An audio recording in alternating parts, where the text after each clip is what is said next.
Let's begin.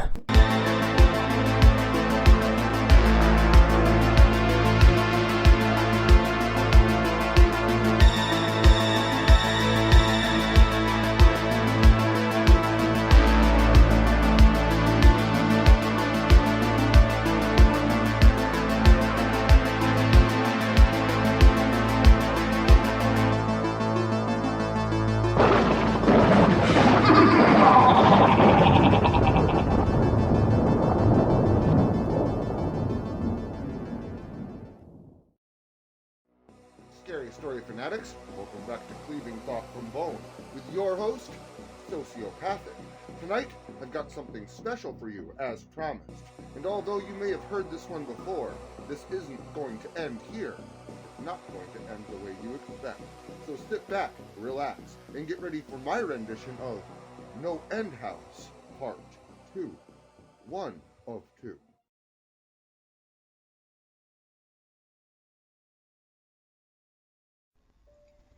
It had been 3 weeks since I heard any word from David. In the 6 months since we started dating, we'd only gone 3 days without talking, and that was after a pretty intense fight. There was nothing out of the ordinary when I had talked to him last. He had just mentioned that he was going to check something out a friend told him about. But then I got a really weird text the night before. It was from David, but it wasn't from his number. It only had 5 words in it. No end, don't come, David. Something was wrong. After I read that text, I felt nauseous, like I was seeing something I shouldn't. I decided to get a hold of Peter, but I had talked to this ass before. He was a deadbeat, but at least he might have some information on where David might be. I decided to log on to AIM with David's account. Figured it would be easier to start something with Peter if he didn't know it was me. When I logged on, he immediately messaged me. David, holy shit, you had me worried. I thought you went to the house. What do you mean? No End House. Man, that place I told you about. I could have swore you were gonna go. No end. This guy knew what was going on. Yeah, I actually couldn't find it. Maybe I'll try again tomorrow. Where was it again? No way. You already had me worried. Fuck that place. I've been there and I don't want to go there. Peter, this is Maggie. Wait, what? Where's David? I don't know. I thought you would know, but apparently not. Oh shit. Oh shit. What? Seriously, Peter? You need to tell me what's going on. I think he went to the house. It's outside of town, maybe 4 miles down Terrence. Unmarked road, turn right. Shit. Man, he's gone. No, I don't think he is. What are you planning on doing? I'm going to get him back. I left the next night at around 8. There wasn't a single car the entire trip, and as I turned onto the unmarked street, I saw a sign pointing down the road. No end this way. Open 24 hours. My breathing hadn't been steady since I left my house, and seeing the house didn't help. There weren't any cars around, which made me think that it wasn't open. A light from the front stoop illuminated the surrounding area, and the window showed that lights were on inside. I parked my car, walked up to the front, and made my way in. The front lobby was normal enough, but as I predicted, there wasn't anyone there. All the lights were on, but no one was there. Besides the door I came through, there was only one other. Posted next to it was another sign. Room 1 this way. 8 more follow. Reach the end and you win. That wasn't what made my stomach sink. That wasn't what stopped my heart. There was more below, scrawled and written in red. You won't save him. I must have stood in the lobby for an hour. I was frozen. I didn't know how to go on. Did I go through the door? Did I call the police? After reading the sign, I decided that I may have bit off more than I could chew. I'm average height for a girl, but pretty thin. I wasn't about to fight off some psycho that was holding David hostage. I decided calling the cops was the best thing to do. So I reached into my pocket and opened my phone to call. No service. The house must be blocking the signal, and it was basically in the middle of nowhere. I walked towards the entrance. figuring I'd find service outside. I reached to the knob and twisted, and nothing. It was locked. I shook it harder. Nothing. It was locked from the outside. I slammed my hand against the door and called out to anyone that could hear me. I knew it was useless. No one was out here except me. Then I felt it vibrate in my pocket. I reached down and looked at my phone. One unread text. At first, I was really glad I had service. I was saved. Maybe the text was from David that he was all right. It was from a different number, one I didn't have in my phone. I pressed open and nearly dropped the phone. You can't save yourself either. My entire body was shaking. I wanted to pass out. I was stuck there. A cell phone with no service in a room with no exit. My eyes scanned the room and landed on the door across the room. A gold 1 was mounted on the front. It looked like a room door in a hotel. The ground felt far away as I walked closer to the door. In a few moments, I was within inches of it, and I placed my head against the wood and listened. All I heard was distant Halloween music. Just creepy instrumental music you'd hear at any haunted house. Suddenly, I got a little calmer. David was always known for his pranks. He would tell me about these elaborate setups he and his friends would make for the new players on their soccer team. Somehow, a smile found its way onto my face, and I opened the door without fear. Entering the first room alleviated my fears even more. The room was a completely normal attempt at a haunted house, though rather lacking. In each corner was a scarecrow, but not even scary ones. They were the kind you used to see in grade school with the big smiling faces. Paper ghosts hung from the ceiling, and a fan in the corner added a cold breeze that made them spin. Next to the one of the scarecrows was again the only other door in the room. Printed on the front, similar to the first door, was a large 2. I laughed and left this lame room behind me. When I opened the door to room 2, I couldn't see 3 feet in front of me. It was completely filled with a gray mist that smelled like rubber. I guessed there had to be some fog machine in here, and it must have been pumping the stuff for hours. There were no windows in the last room, so the ventilation must have been terrible. I walked slowly forward and let out a small shriek. I'd bumped straight into a large, robotic Jason Voorhees. His eyes flashed red and the knife in his hand went up and down in a jerky stabbing motion. My heart was racing, and if anyone was with me, I would have felt incredibly embarrassed. I covered my mouth and made my way past Robo Jason. The fog was getting to be a little much. I was beginning to feel lightheaded as I found the door to room 3. I placed my hand to the knob and jerked it back in pain. The knob was extremely hot. I placed my hand on the door itself and felt that it too was warm. I couldn't hear anything from the other side. I put my ear up to the warm wood, expecting to hear a fire, and heard nothing.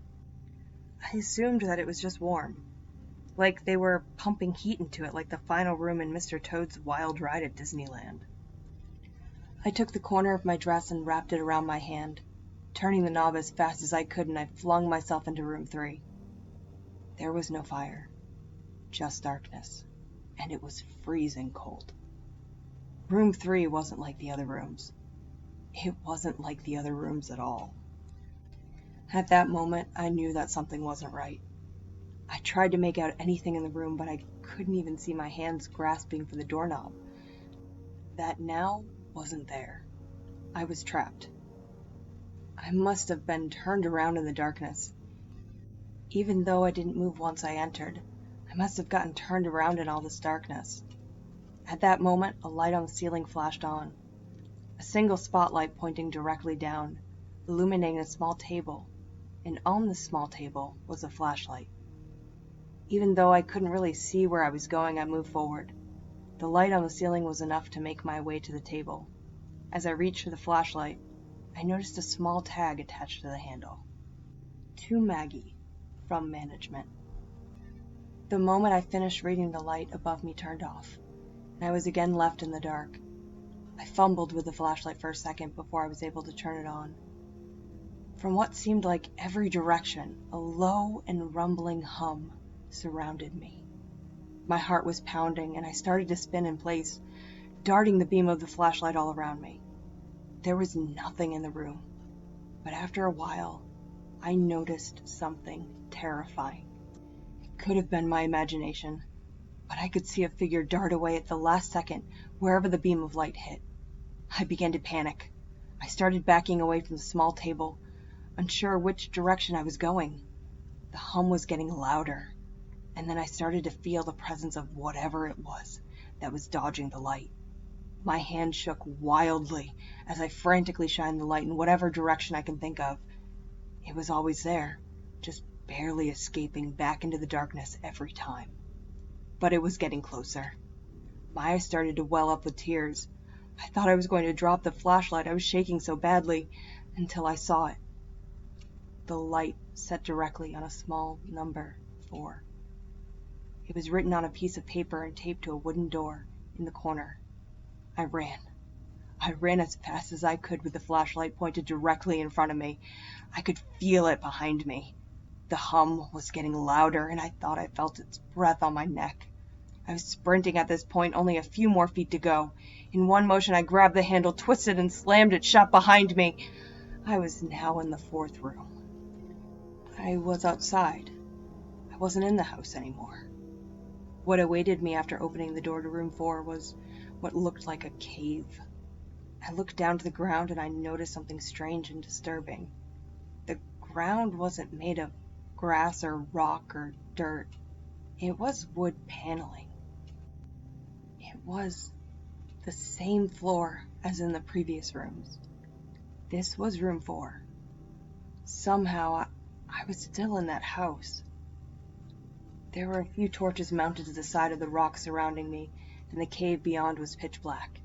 The torches looked like they could be taken down, so I walked over to the closest one and unsheathed it from its mounting piece. My body was covered in sweat, and I slowly made my way into the cave. The hum was gone, hopefully for good. No other noise met me inside the cave, but there was a slight breeze. The cave seemed to go on forever, and I was walking for what felt like hours, until I saw a faint blue light. I walked toward it, cautiously but at a decent pace. The light was an opening, the end of the tunnel. I started walking a little faster. I always hated cramped spaces like caves and tunnels.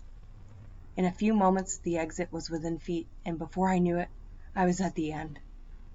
And that's exactly where I was, the end. At the exit of the cave, the ground dropped off to a cliff, and there was no other way to go. I looked back into the dark cave behind me. I knew there wasn't any turns. It was a straight tunnel. I turned and looked down over the edge. What I saw made my stomach turn worse than it ever did before. What I saw was an ocean, water all around with nothing else in sight. The drop must have been 100 feet, with a small rock formation at the bottom. After a few seconds of studying the rocks, my stomach turned more than I thought possible, and my body broke into a fresh sweat. The rocks formed a number. The rocks formed a 5. I stood up and backed away from the edge. I hated heights. I was stopped by a wall that shouldn't have been there. I turned around and was met with a terrifying sight. The cave was gone. I was face to face with a solid stone wall, the side of whatever mountain this was. I had to keep telling myself I was still in the no-end house. I didn't leave.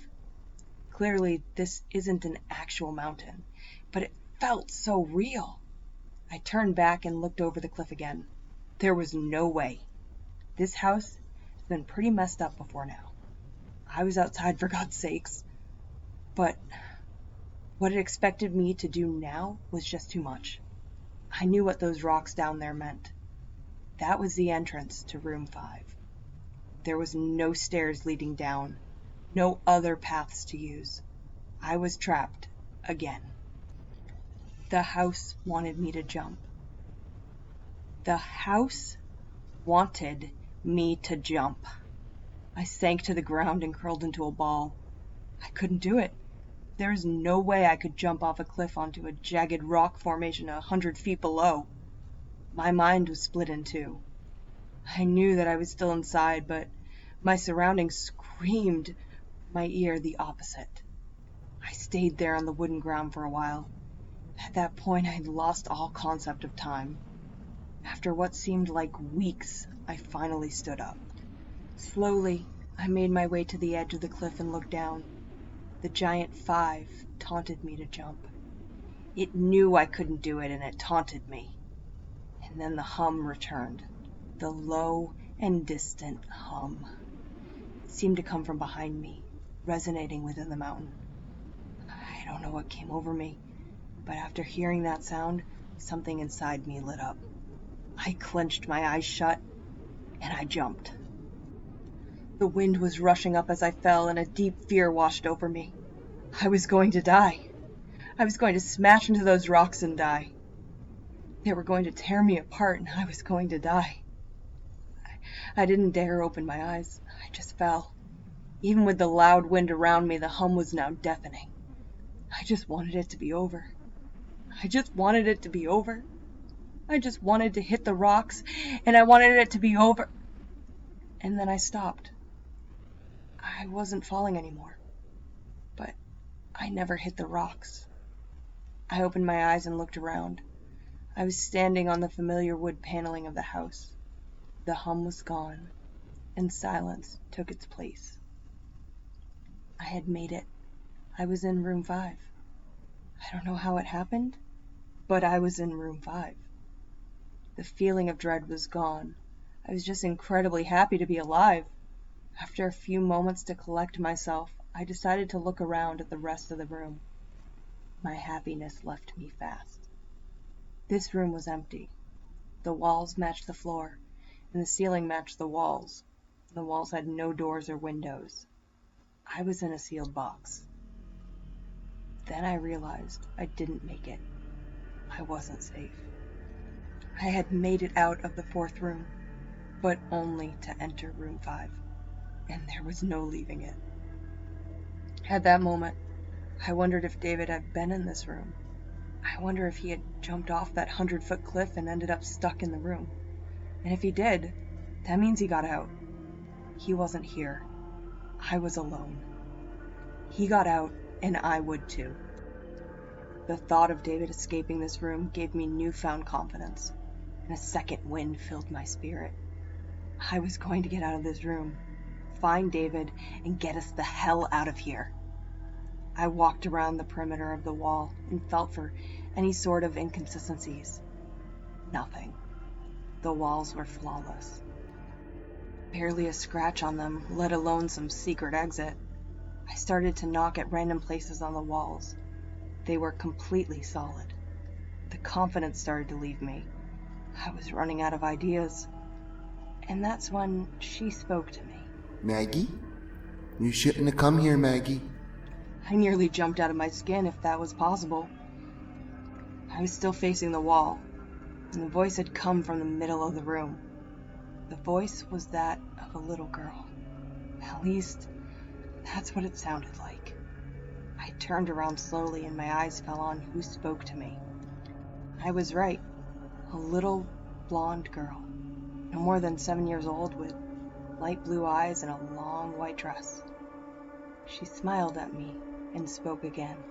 But now that you are here, let's play a game. There was something horrifying about that little girl. She wasn't scary like those horror girls in those Japanese movies. She looked completely normal. If I saw her walking down the street, I would have just walked right on by. But looking into her eyes, I felt complete terror. Jumping off of a cliff was scary, but I wouldn't jump off 20 cliffs twice as high if it meant I could take back 1 minute of looking into her soulless eyes. After a moment of staring, I finally spoke. What game? Who are you? If you lose, you die. If I win? He dies. My heart sank somewhere below my feet. I couldn't believe what I was hearing, but I knew she was telling the truth. Which will it be? Neither. I don't know where I found the courage to talk back to this demon child, but I had come too far to just let David die. If I died, this was all for nothing. No, I choose neither. But then I saw it. The reason the little girl terrified me. She was more than just a small child. Looking at her, I also saw what appeared to be a large man, covered in hair with the head of a ram. It was a horrible sight. I couldn't see one without seeing the other. The little girl stood in front of me, but I knew her true form. It was the worst sight I had ever seen. Too bad. And with that, she was gone. I was alone again in an empty and silent room. Only this time something was added. A small table where she stood appeared from nowhere, as though it was there the whole time. There was something on it, but I couldn't tell from where I was. I walked up to the table and looked at the small object. It was a small razor, like one you would find in an X-Acto knife. I reached out to pick it up, and as I did, a scream left my mouth. When my hand came into view, I saw something that was never there before. It looked as though something was braided into my skin. A single number 6. I looked back to the razor and noticed the tag attached to it. To Maggie, from management. Thought you may need this. After reading the note, I started sobbing uncontrollably. Tears were rushing down my face harder than they ever have in my life. I'd never cried like that, and I don't think I ever will again. I fell to the ground and sunk my head into the hardwood floor.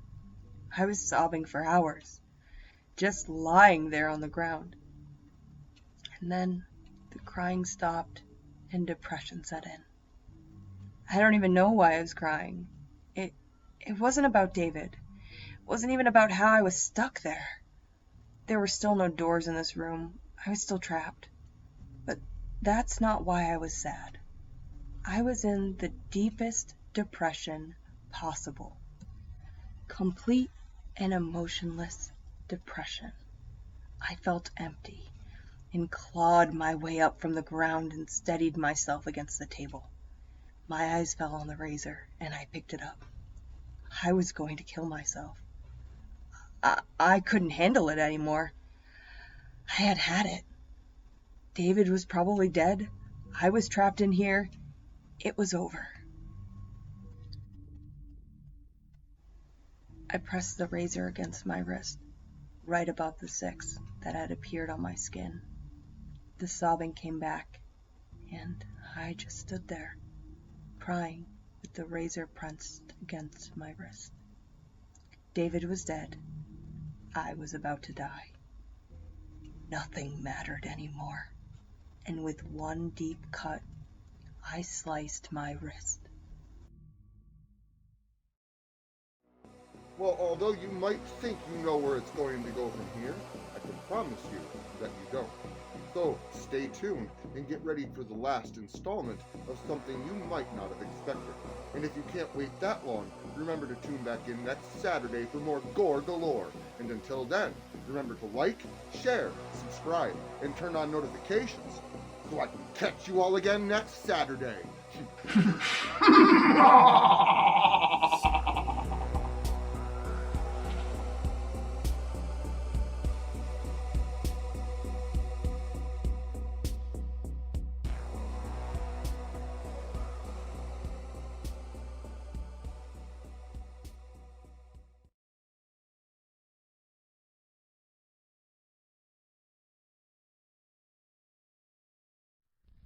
Social media can be very unpredictable, especially regarding horror content.